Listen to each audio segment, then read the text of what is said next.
A lot of this business stuff is about allocating risk. I mean, whenever you engage in a new venture, you're just not sure how it's going to work out.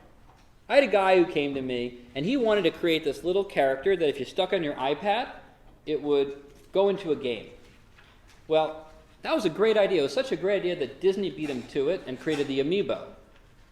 Not Amoeba, but anyway, a little statue like that. The amount of money he determined, he abandoned this project. Why did he abandon this project? Well, he was going to have to raise about $8 million to try to execute this plan on a timeline that he thought he could beat Disney. Well, that's a huge risk, right? And that's $8 million. It's a lot of risk. He was risking 2 years of his life in this process. Now, that's a difference, though, right? What's the difference between risking $8 million and risking 2 years? Well, for one thing, we don't all have $8 million. And for another thing, if you have a lot of money, right, you might be able to invest in many things at once, whereas you really only have 1 year to live this year. So we are going to think about how we're going to allocate that risk as we talk about businesses. And there are 2 different kinds of risks. And we'll talk about that more in subsequent slides. But there are risks that you can control and risks that you can't. So, for example, some risks that you can control. Well, you can buy a new car or you can buy an old car. Anyone here have an old car? Does it work all the time? Yeah. Oh, it's probably a Toyota. Anyone have a Jeep? Jeep. Never worked. Right? Anyone have an old car that doesn't work very well? You understand the concept of an old car, at least, right? My colleague, my friend down the street, he has an old Subaru. It's a 1998 Subaru Legacy. It has more rust than paint at this point, and it doesn't always turn on. But it was cheap, right? So he got a cheap car, and he doesn't always get to work because sometimes his car doesn't turn on. Now, I went and I purchased a car that was a year out. Still cheaper than a new car, came with a warranty. My car, thankfully, turns on every day, right? And so there are risks you can control. You can spend more on a car which has a higher quality reputation and reduce your risk of your car not turning on. You can also control risks in a business. You can engage in risky or less risky lines of business. For example, Tide is owned by Procter & Gamble. They can continue investing in Tide. People will probably continue to buy laundry detergent. They could also create entirely new streams of business, like ketchup-flavored crinkle-cut fries. People may or may not like ketchup-flavored crinkle-cut fries, but if they do, they cornered that market. And so how much risk you take in a business can be something you control. Now, there are things we can't control. We can't control the weather, for one thing. And there are certain businesses that are highly dependent on weather. As I mentioned, I just got back from a cruise. I didn't say cruise, but I just got back from Alaska. And by the way, it was awesome. And at some point, I'll probably beleaguer you with pictures of whales and things. But the issue with Alaska is the weather is hugely variable, and you just can't control it. If you run a fishing store in Alaska, you are not in control of the weather. And if the weather is bad and people don't fish, you don't make money. And so there are things you can't control as well. Now, there are ways you can control risk. And so some of you, does anyone here have health insurance? All right. So how does health insurance work? Health insurance basically works that if you get sick, you pay some copay, but there's a maximum that you're going to be liable for. Although actually there's some shady stuff going on, but there should be a maximum you're liable for if you go to an in-network doctor. Right? And so you pay a certain amount every month, and then if you happen to get sick, the insurance kicks in. Right? You can get fire insurance, likewise, your business burns down. Terrible, sorry that it happened, but at least here's a check to get you back on your feet. Not all is lost. And so the risk of fire is something you can insure against. The risk of health hazards are things you can insure against. There are other things you can't insure for. And you can get rid of some risk by diversifying. How does that work? Well, let's say you're invested. Let's say you have $1 million. Lucky you. And you put all of it on Facebook. Right? So what happens? If Facebook stock goes up and doubles, you have $2 million. But what else can happen? Facebook stock can go down to 50% for any number of reasons. Because Facebook's annoying. Because, it got bad press for hiring, 79% men again. Or whatever else, and these are all issues that are specific to Facebook. But if you believe that social media is the future, maybe you want to buy stock and invest that $1 million in 20 different companies. It might be Facebook and Pinterest and Instagram and Twitter, and they're not all going, well, maybe they all will have bad business practices, because out in Silicon Valley they seem to have a little trouble with ethical hiring practices. So maybe you also diversify and you get some companies in Denver or something like that. But in general, by investing in a large number of companies, you can reduce your overall risk that any one of them will have some real crazy stuff going on. And the other way that we'll learn about allocating risk is your role in an organization.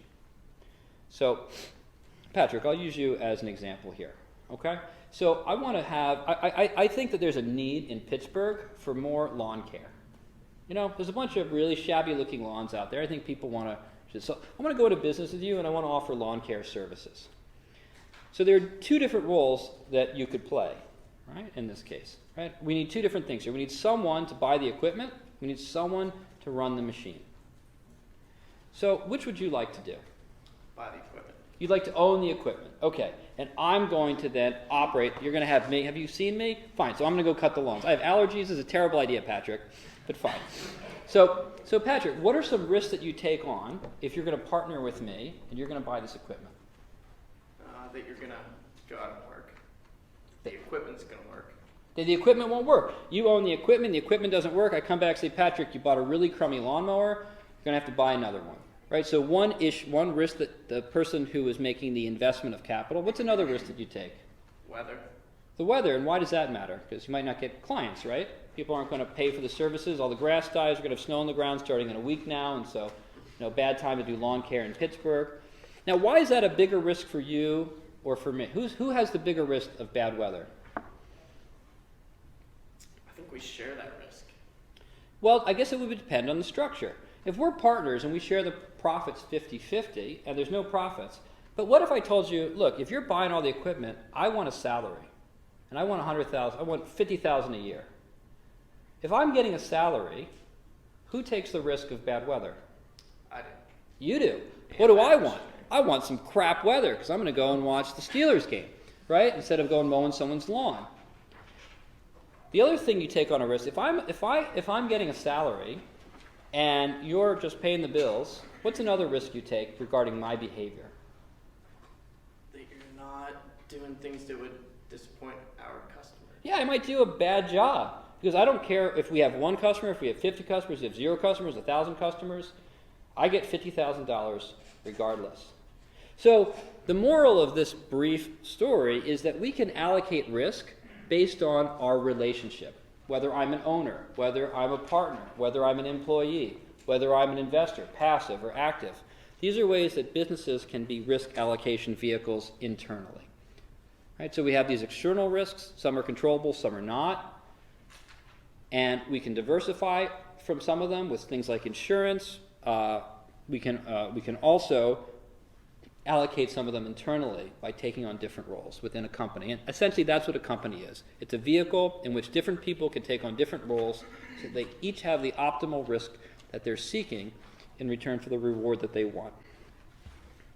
Now we do have some law that we're going to learn in this process. There's not much today.